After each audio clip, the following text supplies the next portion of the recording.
ETF index mutual funds నేర్చుకుని stock మార్కెట్లో రాణించాలనుకుంటున్నారా? వెంటనే ఈ నెంబర్కి కాల్ చేయండి. వెల్కమ్ టు అందమైన జీవితం. నమస్తే కళ్యాణ్ నమస్తే జయ గారు. నమస్తే. నిన్న నాకు రాజమండ్రి నుంచి ఒక మెయిల్ వచ్చిందండి. పేరు ప్రసాద్. పెళ్ళయి 1 సంవత్సరం అవుతుంది. నేను డైరెక్ట్గా టాపిక్లోకి వెళ్ళిపోతున్నానండి, ఎందుకంటే టైం వేస్ట్ కాకుండా మళ్ళీ వాళ్ళతో కూడా మనం డిస్కస్ చేయాలి కదా, అందుకనేసి. ఒక పర్సనల్ ఇష్యూ, అంటే ఇలాంటివి మగవాళ్ళు కూడా ఫేస్ చేస్తారంటే సమస్యకి ఆడ మగ తేడా లేదు, బట్ ఈ రోజుల్లో ఇలా కూడా ఉంటుందా అని నాకు అనిపించింది. కళ్యాణ్ గారు నెంబర్ ఇచ్చారు, కాల్ చేసేస్తానండి డైరెక్ట్గా. తప్పకుండా.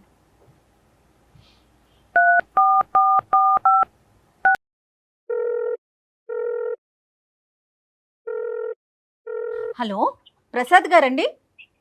అవునమ్మా. నేను జయానండి, అందమైన జీవితం ప్రోగ్రామ్ నుంచి కాల్ చేస్తున్నాను. మీతో మాట్లాడొచ్చా?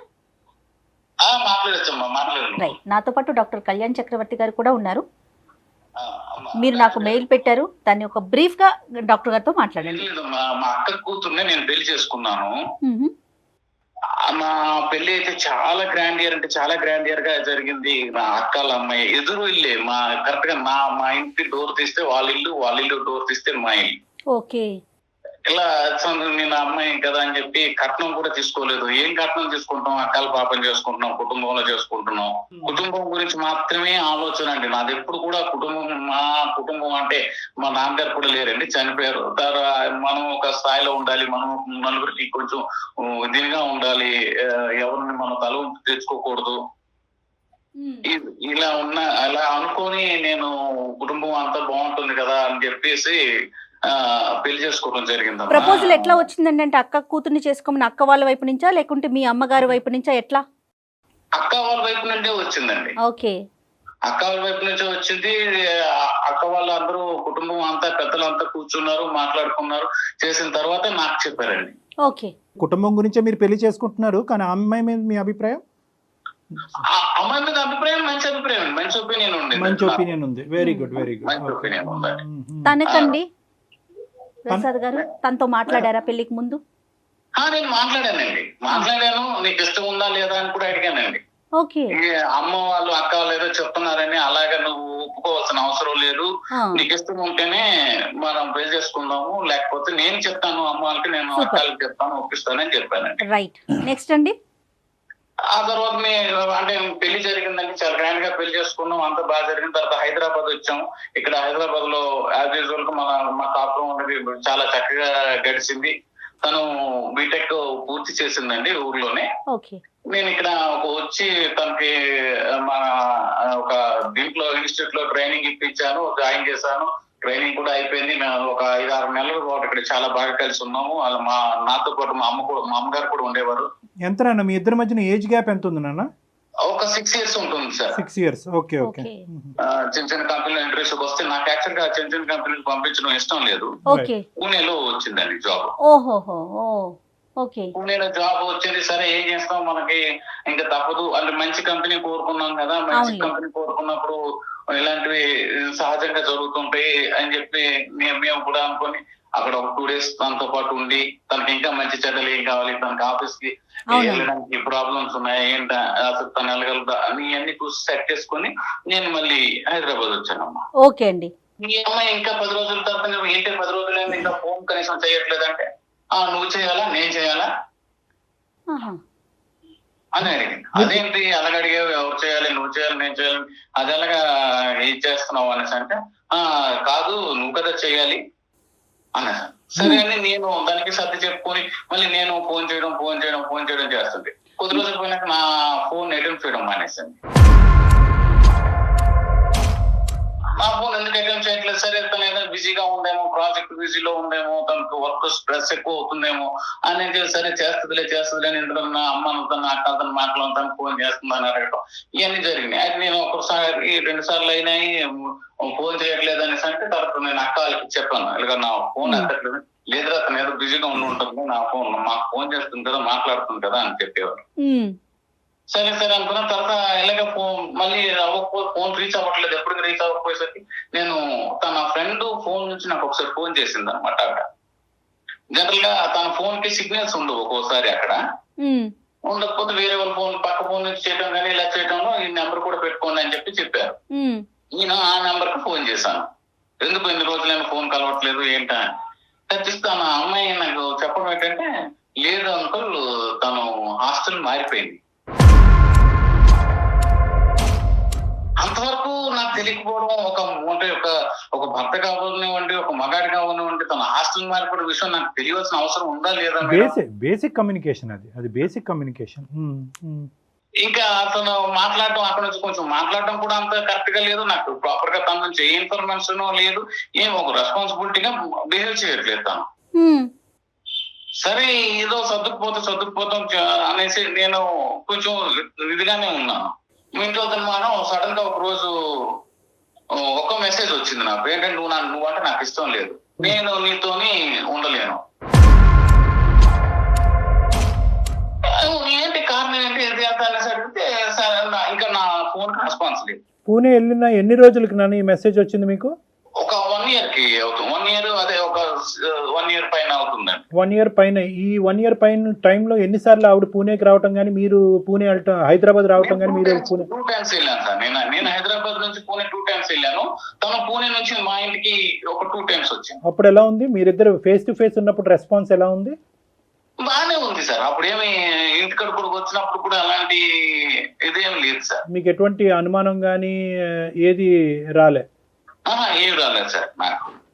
ఓకే, మీరు చాలా పేషెంట్ గా ఉన్నట్టే లెక్క. 1 year అంటే మనల్ని కదా డాక్టర్ గారు వాళ్ళు. అదే మన అమ్మాయి అన్నట్టే మీరు ఉన్నారు. కానీ ఆ అమ్మాయి మీరు ఓన్ చేసుకున్నంత ఇదిగా అమ్మాయి మిమ్మల్ని ఓన్ చేసుకోలేదు కదా. చేసుకోలేదు. ఇలా జరుగుతున్న తర్వాత ఎప్పుడైతే నేను మెసేజ్ చదివానో చేశానో వెంటనే పెద్ద బావ గారికి ఫోన్ చేశాను. ప్రాపర్ గా నాతో మాట్లాడలేదు ఇలాగా అని చెప్పేసి నేను ఆయనకి చెప్పాను. ఓకే. అసలు ఏం రెస్పాన్స్ లేదనమాట. అసలు ఏమనుకోవాలో ఏమో తెలియదు. నేను ఫోన్ చేసినా కరెక్ట్ గా తనకు ఫోన్ చేస్తే ఇంకా అప్పటి నుంచి నా ఫోనే ఎప్పుడు లిఫ్ట్ చేయలేదు. ఓకే. ఆ అక్కలకి అమ్మాయికి ఏది అడిగినా అంటే మా అమ్మగారికి మా అన్నయ్యకి అయితే ఏం తెలియదండి ఈ విషయంలో. ఓకే. మా అక్క వాళ్ళకే తెలుసు అనమాట. ఓకే, తర్వాత ఏం జరిగిందండి? సడన్ గా పెళ్లి కూడా చేసేసుకోండి. పెళ్లి చేసుకుందా? పెళ్లి చేసేసుకుందండి. ఎక్కడ? పూణేలోనే పెళ్లి చేసు అంటే పూణే కదండి, తను ఢిల్లీ అబ్బాయిని పెళ్లి చేసుకున్నారు. అయితే ఆ పెళ్లికి మా అక్క కూడా అటెండ్ అయింది. ఆ విషయం కూడా నాకు తెలియదు. Oh my god. ఏం అడగాలి, ఎవరిని అడుగుతాను నేను ఈ విషయంలో? మీకు ఎలా తెలిసిందండి తను పెళ్లి చేసుకున్నట్లుగా? స్టేటస్ ఉంటాయి కదమ్మా. ఎంత ధైర్యం అండి, ఎంత ధైర్యం! మీకు ఒక రీజన్ చెప్పలేదు, ఏమి మాటలు లేవు, మంచి లేదు. ధైర్యం అంటారా, బరితెగింపంటారా, మరి ఇంకేమంటారు దీన్ని? నాకు అసలు ఏమి అర్థం కాలేదు. మా అమ్మకి చెప్దామంటే అమ్మ బాధపడుతుంది, తను ఒక్కదయ్యే నాన్నకోలేరు. అలాగని అన్నయ్యకేమో ఏమి తెలీదు. అన్నయ్యకి చెప్తేమో అమ్మకి తెలిసిపోతుంది, ఇంట్లో మొత్తం తెలిసిపోతుంది. మీ సోషల్ కాంటాక్ట్స్ ఇవన్నీ ఆ ఊర్లో మీ పాస్ట్ ఎలా ఉండేదండి? అంటే ఆ ఊరితో మీకు బాగా అటాచ్మెంట్ కనెక్షన్స్ ఉన్నాయా? అంటే ఫ్రెండ్స్, ఫ్యామిలీ ఇదంతా? నాకు బాగా ఉంది డాక్టర్ గారు. నేను పుట్టిన నేల డాక్టర్ గారు అక్కడ. నేము ఆ పరువు అనేటటువంటిది ఒకటి. ఇంకొక అంశం ఏంటంటే, మీరు అనుకుంటే కనుక ఈ అమ్మాయి కాకుండా వేరే అమ్మాయి మీ జీవితంలో, ఇంకా బెటర్ అమ్మాయి మీ జీవితంలో వచ్చి ఉండేది అవకాశం. అమ్మాయి నాకు లైఫ్ లో వచ్చేది, నా కుటుంబాన్ని గౌరవించే అమ్మాయి నాకు వచ్చేది. సో ఈ ఇష్యూతో మీరు వెళ్ళడం మానేశారా ప్రసాద్ గారు? పూర్తిగా ఈ రోజుకి 9 సంవత్సరాలు అయింది. పెళ్లి కొంచెం లేట్ గా జరిగింది, కానీ మా ఇద్దరికి ఎప్పుడైతే డిస్ట్రిబ్యూషన్ వచ్చిందో ఇంకా తను ఓపెన్ అయిపోయి వాళ్ళు వేరే అబ్బాయితో ఉంటున్నాను. మా అక్క కూడా ఢిల్లీలో అక్కడ పెళ్లికి వెళ్ళి అటెండ్ అయిన తర్వాత నేను ఇంకా వెళ్ళలేకపోయాను. మా ఇంటికి వెళ్ళాలంటే నాకు చాలా అంటే ఒక నిర్జీవంగా ఒక అర్థమవుతోందండి మీ బాధ. అర్థమవుతుంది. అంటే 2 వన్నిపోట్లు కదా ఇప్పుడు. ఇక్కడ ఒకటి అక్క, ఇంకో సైడ్ నుంచి సొంత భార్య. అంటే అట్లీస్ట్ ఒకరికైనా బుర్ర అక్కడ పనిచేసి ఉండాలి, ఒకరికైనా కొద్ది నీతి న్యాయం అనేటటువంటిది అర్థమై ఉండాలి. ఇంత అంటే మీ ఇంట్లోనే ఇలాంటి 2 వ్యక్తులు ఉన్నారు అనేటటువంటిది మీరు పసిగట్టలేకపోవటం, మీరు కానీ మీ మదర్ కానీ పసిగట్టలేకపోవటం, వీళ్ళ వెనకాతలు ఇంత పొల్యూషన్ ఉంది అనేటటువంటి ఆలోచన రాకపోవటం అనేది కొద్దిగా ఆశ్చర్యం కలిగిస్తుంది ప్రసాద్. మా అమ్మ తను ఊరు వస్తోందండి? చాలా అమాయకురాలు డాక్టర్ గారు. అదే. అమ్మగారు చాలా అంటే చాలా అమాయకురాలు. ఆవిడ ఇదంతా చూడలేకపోయింది. ప్రసాద్ గారు తను మీ మిస్సెస్ ఐ మీన్ సారీ మీ ఆ అమ్మాయి ex కూడా అనలేము. ఎలా అంటాం? ఎలా ex అనాలి అనలేము. అసలు? ఏమని మీకు డైవర్స్ అవ్వలే కదా? సంబోధించాలో డైవర్స్ చెప్ప అవలేదు డాక్టర్ గారు. ఇప్పుడు స్టిల్ ఈ రోజుకి కూడా ఇప్పుడు మనం మాట్లాడుతున్న ఈ క్షణంకి కూడా నాకు డైవర్స్ అవ్వలేదు. ఎన్ని రోజులు అయింది వాళ్ళు పెళ్ళయి? ఢిల్లీలో ఒక పెళ్లి జరిగిందండి. ఆ. తర్వాత మళ్ళీ ఊరు తీసుకొచ్చి మళ్ళీ ఊర్లో కూడా ఒక పెళ్లి చేశారు my అన్నమాట God. అమ్మాయిన్నమాట. అయ్యో దేవుడా. ఆ ఎంత ఊర్లో పెళ్లి జరిగిన విషయం కూడా మళ్ళీ నాకు తెలియదు. మళ్ళీ ఎవరెవరు ఫ్రెండ్స్ ఫోన్ చేసి మా అక్క చెల్లిళ్ళు అంటే బంధువులు ఉంటారు కదా. అవునవును ఊర్లో అంటే తెలిసిపోతుంది కదండి. ఆ, మరి ఏం వాళ్ళు చెప్పుకున్నారట ప్రసాద్ గారు ఊర్లో పెళ్లి చేసేటప్పుడు? ఇప్పుడు మీరు సొంత మేనమామ ఎవరు అడగలేదండి? ఏం ఎవరు చెప్పారట అసలు ఊర్లో? నిలదీయలేదు ఎవరిని? పంచాయతీ పెట్టలేదా? ఏంది బరి తెగింపు ఏంటి ఈ వ్యవహారం ఏంటి అని? ఊరికి కొంచెం దూరంగా వేరే పల్లెటూరు దగ్గర ఒక టెంపుల్ లో మామూలుగా పెళ్లి చేసేసి పెళ్లి జరిగిపోయిందని ఊర్లో తీసుకొచ్చి అందరూ పరిచయం చేశారు. మరి ప్రసాద్ ఏడి అని అడగలేదు ఆ, ఊరు అదే వాళ్ళు? కదా ప్రసాద్ ఇది. అడిగారు మేడం, అడిగిన వాళ్ళు అడిగారు కానీ ఏం అడుగుతారు ఇంకెలెక్టివ్ చేసినాక. అది కాదు ప్రసాద్, మీ తరపున మాట్లాడేటటువంటి ఊరు పెద్దలు ఒక్కరు లేరా? ఏమ్మా నీకు డైవర్స్ అయ్యిందా? ప్రసాద్ ఎక్కడికి అసలు- వెళ్ళాడు? ఆ ఊర్లో ఒక పేరు ప్రఖ్యాతి ఉన్నటువంటి ప్రసాద్ను వదిలేసి ఈడు ఎవడో ముక్కుమోహం తెలియని వాడిని పెళ్లి చేసుకోవటం ఏంటి అనేది ఒక్కరు కూడా నిలదీసే అవకాశం లేదండి అక్కడ? ఒక క్వశ్చన్ కూడా రేస్ కాలేదా? అడిగారు డాక్టర్ గారు. అడిగినా ఏమో సమాధానం లేదు. అందరం తీసుకెళ్లి మా అక్కే కదా పరిచయం చేస్తుంది తీసుకెళ్లి ఈడే అలవాడని. అంటే ఇంక అన్ని తెగించున్నారా వాళ్ళు? లేదంటే మీ వాళ్ళే ఇప్పుడు ఇప్పుడు ఐదరు ఎవరైనా వాళ్ళు అయినా భయంకరమైన తెగింపు బరి తెగింపు ఉండాలి, ఐదు లేదంటే మీ సైడ్ అసలు నోరిప్పి మాట్లాడే వాళ్ళు అయినా లేకపోయి ఉండాలి. నెగటివిటీని ఏమన్నా స్ప్రెడ్ చేశారా? పోనీ అలాంటి అంశం ఏమన్నా ఉందా మీ గురించి మీ ఏమన్నా గురించి? మీ గురించి ఇంకా ఏదైనా భిన్నంగా spread చేశారా? న్యూస్ ఏమైనా స్ప్రెడ్ చేశారా? ఏం లేదు. నా గురించి ఏం స్ప్రెడ్ చేయడం లేదు. అందరికి తెలుసు అక్కడ. తను రకరకాలు నేను చెప్పాను. నేను మీకు చాలా చెప్పాను. ఇందులో ఒక మగాడిగా మీరు ఒక సమాధానం చెప్పండి. వీటన్నిటిని తట్టుకుని ఎలాగ మనం నిలబడాలి? వెనక నుంచి వెన్నుపోట్లు సొంత కుటుంబ సభ్యులే ఎక్కడో దూరం వాడు చేస్తేనే అరే మోసం చేశాడు అనుకునేటటువంటి ఈ రోజుల్లో సొంత కుటుంబ సభ్యులే మీ జీవితాన్ని నాశనం చేశారనేటటువంటిది చాలా బాధాకరమైనటువంటి అంశం, కాదనట్లేదు. కానీ ఇక్కడ ఇక్కడ ఇక్కడ కొన్ని మనకు వచ్చేటటువంటి ప్రశ్నలు ఏంటంటే, మీ సైడ్ నుంచి బేసిక్ కాన్సెప్ట్ ప్రసాద్ అనేటటువంటి తెలియనటువంటి మీ ఊర్లో, మనిషి గురించి తెలియనటువంటి ఊర్లో ప్రసాద్ని ఇంత అన్యాయం చేస్తారా అని ఎదిరించి నిలదీసేటటువంటి వ్యక్తి కనిపించకపోవటం అన్నది ఇక్కడ ఆశ్చర్యం కలిగించే అంశం. Yes. రెండోది, ఎవరు ఎందుకు ఏం చెప్తారండి? ఇక పెళ్లి ఇప్పుడు ఢిల్లీలో పెళ్లి అయిపోయింది ఫస్ట్ టైం సంగతి కొంతవరకు స్ప్రెడ్ చేశారు. సరే దీనంతటి యొక్క ప్రభావం మీ మీద ఎలా పడిందండి? అంటే 9 years పాటు ఒక భయంకరమైన వనవాసం గడుపుతూ, మీరు వనవాసం అంటారా? చెయ్యని తప్పుకి అనుభవిస్తూ. డాక్టర్ గారు అజ్ఞాతవాసమే డాక్టర్ ఎస్ గారు నాది. ఎస్ అంటే ఇంత ఎందుకు మిమ్మల్ని మీరు ఎందుకు ఇంత శిక్షించుకుంటున్నారు? నెంబర్ 1. నెంబర్ 2, ఇక్కడ ఏంటంటే మీ తల్లి మొహం కూడా చూడలే కదా ఈ మధ్యకాలంలో మీరు? లేదండి, నా తల్లి ముఖం కూడా నాకు చూడడం కూడా చేశారు. ఇందులో ఇంకొక విషయం, ఇంకా గొప్ప విషయం ఏంటంటే డాక్టర్ గారు, అసలు అంటే ఇవన్నీ ఎలా చెప్పాలి, అసలు ఏమని చెప్పాలి, సిగ్గు విడిచిపోయి అన్ని ఇంకా సంగతి మర్చిపోయి చెప్పాలేమో తెలియదు. కానీ తను డెలివరీ కూడా అయింది.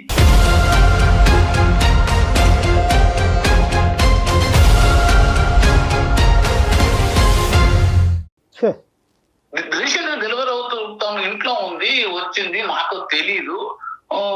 మా అక్కలేమో వచ్చి ఒకసారి ఫోన్ చేసి అరే అమ్మకి బాగాలేదు నువ్వు వచ్చి చూసిపోరా అంటున్నారు.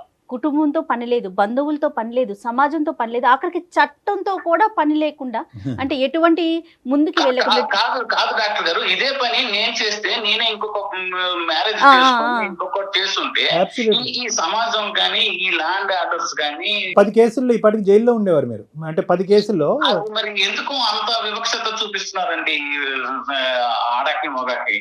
ఆడాలకే అన్యాయం జరిగిపోతుంది, ఆడాలకే అన్యాయం జరిగిపోతుంది అంటారు కదండి. మనం వేసే స్టెప్స్ ని బట్టి ఆధారపడి ఉంటాయి కదా, మన రియాక్షన్స్ ని బట్టి కూడా ఉంటాయండి. అన్యాయం ఎవరికైనా అన్యాయమే, ఆడకైనా అన్యాయమే, మగకైనా అన్యాయమే. మీరు 9 సంవత్సరాలు అయింది కన్న తల్లిని కానీ పుట్టిన నేలని కానీ తాకలేదు. మీరు కట్టుబాట్లకి మీరు పెట్టుకున్నారు. మీరేదో బరి తెగించి వేరే అమ్మాయితో లేచి వెళ్ళిపోయినటువంటి పద్ధతిలో మీరు మాట్లాడారు. కాదు కళ్యాణ్ గారు, ఊర్లో ఎవరైనా అనుకోరు ప్రసాద్ ఇన్ని సంవత్సరాల నుంచి రావట్లేదంటే తనలో ఏ తప్పు ఉందో అని అనుకోవటానికి అవకాశాలు మీరే ఇస్తున్నారు కదా ప్రసాద్ గారు. ఒకటి ఏంటంటే ఇక్కడ రిపేర్ చేయగలి, ఇక్కడ కాంప్రమైజ్, నెగోసియేషన్ అనేటటువంటి స్థాయి నుంచి ఇంకో లెవెల్కి వెళ్ళిపోయింది ఇది. ఓకే, నిజంగా అటువంటి ఆలోచన శైలి ఉండేటటువంటి వాళ్ళని ఈ మొత్తం అంశాన్ని ఒక పద్ధతిగా తీసుకెళ్ళి ఉండేవారు.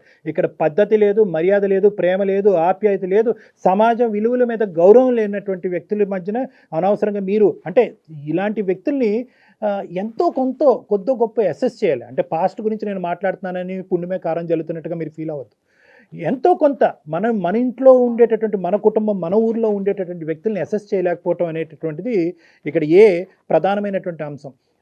రెండో అంశం ఏంటంటే ఇక్కడ మీరు అస్సలు ఈ ఇష్యూ గురించి బాధపడుతూ మిమ్మల్ని మీరు హింస పెట్టుకుంటూ బాధ పెట్టుకుంటూ అవతల వాళ్ళ నుంచి వచ్చే సానుభూతి కూడా మీకు అవసరం లేదు. మీరు ధైర్యంగా తలెత్తుకుని ముందుకెళ్ళి హ్యాపీగా మీ ఊరు వెళ్ళి మీ అందరు కుటుంబ సభ్యులు డాక్టర్ గారు ఊరు నాతో పుట్టిన వాళ్ళు పెరిగిన వాళ్ళు అంతా అక్కడే ఉన్నారు డాక్టర్ గారు. ఏమండి మీరేం తప్పు చేశారండి ఇక్కడ? Simple straight forward. ఇంటికెళ్ళి వాళ్ళకి ఏం మొహం చూపిస్తాం డాక్టర్ గారు? ఏమండి ఇప్పుడు మీరు ఆ అమ్మాయి చేసినటువంటి తప్పుకి మీరు మొహం చాటేసుకుని ఉండవలసినటువంటి అవసరం లేదు. ఇది గుర్తుపెట్టుకోండి. మీరు ఎంత మొహం చాటేస్తే కనుక అవతల వాళ్ళు మీ గురించి అంత ఎక్కువ మాట్లాడేటటువంటి దానికి అవకాశం ఇస్తుంది. ఇప్పుడు మీ కుటుంబ సభ్యుల వరకు మీరు ఫోన్ చేసి మాట్లాడతారు, ఇలా జరుగుతోంది, ఇది జరిగిందని. ఊర్లో ఉన్న అందరికీ చెప్పలేరు కదా ప్రసాద్ గారు. ఒకటి, నా అనేటటువంటి మనుషులను వదులుకుంటూ మిమ్మల్ని మీరు శిక్షించుకోవాల్సినటువంటి అవసరం లేదు. Point number 1. పాయింట్ నెంబర్ 2, మీరు ధైర్యంగా అక్కడికి వెళ్ళి మొహెత్తుకుని తిరిగితేనే అసలైనటువంటి ఉండేటటువంటి ప్రజలందరికీ కూడా అసలు మీరేంటి అనేటటువంటిది తెలుస్తుంది. నెంబర్ 3 ఏంటంటే మోస్ట్ ఇంపార్టెంట్, మా కొడుకు ఎప్పుడు మా ఊర్లో అడుగు పెడతాడు, ఇదేంటి కన్నటువంటి పెరిగినటువంటి ఊరిని వదిలేసి ఎక్కడో అజ్ఞాతవాసంలోకి వెళ్ళిపోయేటటువంటి అనుకునేటటువంటి మీ తల్లిదండ్రులకి ఒక సేదనిచ్చినటువంటి వాళ్ళు అవుతారు. సో మిమ్మల్ని మీరు ఇక్కడ శిక్షించుకోవటం అనేది ఆపేసేయండి. మీ గురించి మీరు సిగ్గుపట్టడం అనేది ఆపేసేయండి. ఎవరో చేసినటువంటి తప్పుకి మీరు సమాధానం చెప్పుకోలేనటువంటి భయంకరమైన పొజిషన్లో ఉన్నాను అనే ఫీలింగ్ తీసేసేయండి. First you have to come out of this depression. మీ ఏ ఆలోచనతో ఈరోజు మాకు చేశారు అనేది ఇక్కడ ప్రధానమైన అంశం. ఇక్కడ వాళ్ళని శిక్షించడానికి ఒక దారి ఉందా అని అడగటానికి గురించి అందమైన జీవితానికి కొంతమంది ఫోన్ చేస్తూ ఉంటారు. నా పరిస్థితి ఏంటి, నా ఫ్యూచర్ ఏంటి అనేటటువంటి దాని గురించి కొంతమంది ఫోన్ చేస్తూ ఉంటారు. నేను ఎవరికి చెప్పుకోలేనటువంటి బాధ కాబట్టి మీతో చెప్పుకుంటే నాకు కౌన్సిలింగ్ ఇస్తారనే ఉద్దేశంతో చేస్తాను. మీరు ఏ యాంగిల్లో చేశారు అనే దాన్ని బట్టి ఈ రోజు మా పరిష్కారం ఉంటుంది. శిక్షించాలి అనే ఉద్దేశం నాకు లేదు, నా కుటుంబ సభ్యులు అనుకుంటే that is totally up to you. కానీ ఈ రోజు ఏంటంటే మిమ్మల్ని మీరు శిక్షించుకుంటున్నారు. You're giving pain to yourself and to your own family, ఎవరో చేసిన తప్పు గురించి. సో ఎందుకంటే నేను ఎలా వెళ్ళి చూపెట్టుకుంటానంటే కనుక మీ అంతరాత్మను ఒక్కసారి అడగండి, మీరేం తప్పు చేశారన్నది. మీరేం తప్పు చేశారు ఇక్కడ? మీరు తప్పు చేయనప్పుడు మీ అంతరాత్మకి ఏ తప్పు చేయలేదనేటటువంటి భావం మీకు ఉన్నప్పుడు ఎందుకండి మీరు భయపడటం ఎందుకు, బాధపడటం ఎందుకు? బాధపడకుండా ఎలా ఉంటామండి? నేను నా కన్న తల్లిని, నా కన్ను నేలని మర్చిపోయాను, నా తల్లిని మర్చిపోయాను, నా అన్నయ్యని మర్చిపోయాను, నా వదినని మర్చిపోయాను, నాతో కలిసి పెరిగిన వాళ్ళు, చదువుకున్న వాళ్ళు అందరినీ మర్చిపోవాల్సి వచ్చింది కదా. మీరు ఫార్వర్డ్ స్టెప్ అయిపోతే ఇంకొక రోజు పెరుగుతుందండి. ఆ మర్చిపోయిన దాంట్లో ఇంకొక రోజు యాడ్ ఆన్ అవుతుంది. డెఫినెట్ గా మీరు ముందుకు అడుగులు వేయాల్సిందే కదా ప్రసాద్ గారు. మీరు పెయిన్ ఇంక్రీజ్ చేసుకోవాల్సినటువంటి అవసరం లేదు. ఇప్పటి వరకు మీకు ఇచ్చుకున్నటువంటి పెయిన్, మీ కుటుంబ సభ్యులు మీరు కలిగించినటువంటి బాధ పరోక్షంగా కానీ, ఇండైరెక్ట్ గా కానీ, డైరెక్ట్ గా కానీ ఇంక ఇక్కడతో దాన్ని స్టాప్ చేయండి. ధైర్యంగా ఉండటానికి మీరు ప్రయత్నం చేయండి. మీ కుటుంబ సభ్యుల మధ్యన ఉండటానికి మీరు ట్రై చేయండి. ఆ చుట్టుపక్కల ఉండేటటువంటి సమాజం, ప్రసాద్ అప్పుడు ఎలా ఉన్నాడు ఇప్పుడు కూడా అలాగే ఉన్నాడు, ఈ స్టిల్ అండ్ ఎలిజిబుల్ బ్యాచులర్ అనేటటువంటి ఉద్దేశంతో ధైర్యంగా వెళ్ళి మీకు కావాల్సినటువంటి అమ్మాయి, మీకు నచ్చినటువంటి అమ్మాయి ఎక్కడో ఉండే ఉంటుంది, ఆ అమ్మాయిని పెళ్లి చేసుకోండి, హ్యాపీగా జీవితాన్ని ముందుకు కొనసాగించండి. ఇదైతే మాత్రం ఖచ్చితంగా నేను మనస్ఫూర్తిగా నేను చెప్పేటటువంటి ఒక సలహా సూచన. మిమ్మల్ని మీరు హింస పెట్టుకోవటం అనేది ఇంకా ఆపేసేయండి. మిమ్మల్ని మీరేదో తప్పు చేసినట్టుగా ఇంకా ఆ ఫీలింగ్ అనేది తీసేసేయండి. స్టార్ట్ అయ్యి ఫ్రెష్ లైఫ్. రైట్ అండి. Okay madam. You have 110 opportunities Prasad, 110 opportunities. గతాన్ని వదిలేసి ముందుకు ప్రయాణం చేయండి. మీరు చాలా ఈజీగా చెప్పేస్తున్నారు డాక్టర్ గారు, గతాన్ని వదిలేసేయండి. ఎస్, అంతే కదండి. అవకాశాలు ఉంటాయి. ఇప్పుడు ఈ ఉద్యోగం లేకపోతే ఇంకో ఉద్యోగం చేసుకోమా, అయిపోతామా? ఈ రోజు ఫుడ్ లేకపోతే కనుక రేపు కూడా పస్తులు ఉంటామా? రేపు ఒక అవకాశం ఫుడ్ దొరికితే కనుక ఆ ఫుడ్ తింటాం కదా. అలాగే ఇది ఒక అవకాశం తర్వాత ఒక అవకాశం కాబట్టి మీరు ముందుకు వెళ్ళటం తప్ప ఇంకో దారి లేదు ఇక్కడ. ఓకే డాక్టర్ గారు. Okay, good luck Prasad.